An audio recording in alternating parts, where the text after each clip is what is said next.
Ngayong araw ay magme-maintenance tayo ng Honda Click na galing kasa. Second hand unit na meron 24,000 odometer. Kaya tara, samahan nyo ako. Nung nakaraan may nagpasama sa atin para tignan yung Honda Click version 2 na kukunin nila. Bago ma-release, na check na to ng mekaniko ng kasa kung working pa ba yung unit na nasa kanila. At para sa akin, okay din naman yung unit dahil wala naman major problems. Makalipas ang ilang araw at pagpaplano kung ano-ano ba yung mga i-maintenance dito, ay napagdesisyon na namin na baklasin na lang lahat. Ang inuna na namin ay itong panggilid niya dahil madali lang naman to baklasin at para makita na rin yung mga problema. Tinuruan na rin natin yung owner kung paano nga ba mag-maintenance or magbaklas ng panggilid. Dahil ito yung pangalawa sa dapat niyang matutunan bukod sa change oil. Hindi naman ito matututunan kaagad, kailangan lang ng paulit-ulit na pagbabaklas at pagkakabit para makuha mo kung ano ba yung mga dapat gawin. So ito yung isa sa reason mga boss kung bakit hirap din yung makina natin magpatakbo ng CVT.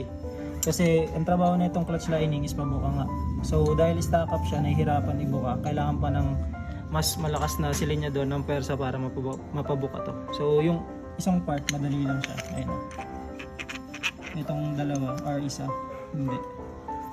Kinalawang na siguro. Mamaya gagarasahan natin yan para smooth na ulit. Sobrang ganit nga nito at mapapanguwi ka na lang talaga.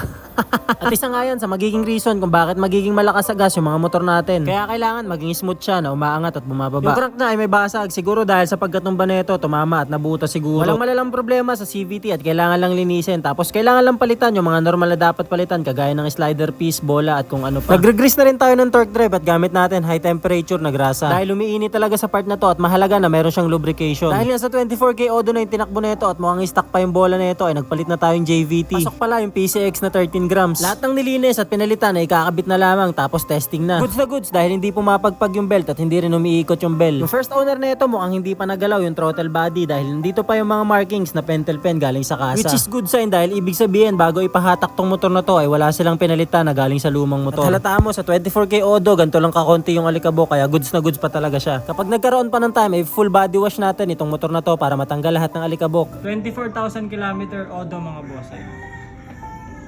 Ganyan na siya kadumi. So, ito yung gagawin natin ngayon, throttle body cleaning. Tapos yung injector niya, goods pa. Malinis pa talaga siya. Tapos kita pa yung mga markings kahit ano siya. Hindi siya nagalaw nung first owner. Mga markings niya na hindi pa nabaklas niya. So, linisin natin ito mga boss. Hindi na ako nagulat nung una ko nakita yung dumi ng loob ng mga internal parts. Dumi, loob, internal parts. Dahil nga sa mga marka na hindi pa nabaklas siya at hindi pa nalilinis, dahil nga sa 24K Odo, tama lang na ganito yung dumi niya. Makapal na yung dumi pero in the sense na kayang-kaya linisin. Kaya ito, nalinis na natin. Binugahan lang natin siya at madali naman natanggal. Sa swing arm at saka sa gulong lang kami nahirapan ng konting-konti lang dahil medyo pagka-stack up na to. Dahil may konting kalawang na yung mga bushing na nakakabit dito. Naglagay ako ng karton, napanood ko kasi TikTok. Pero kahit wala naman, okay lang. Sabi para daw di magasgasan yung ehe. Tapos RCB brake shoe yung nilagay ko para daw magaspang. Uy, sakto, magaspang. All goods na, nag-start naman siya at okay naman yung minor. Walang nagbago, walang tumaas, walang bumaba. Kaya test drive na para magkaalaman na.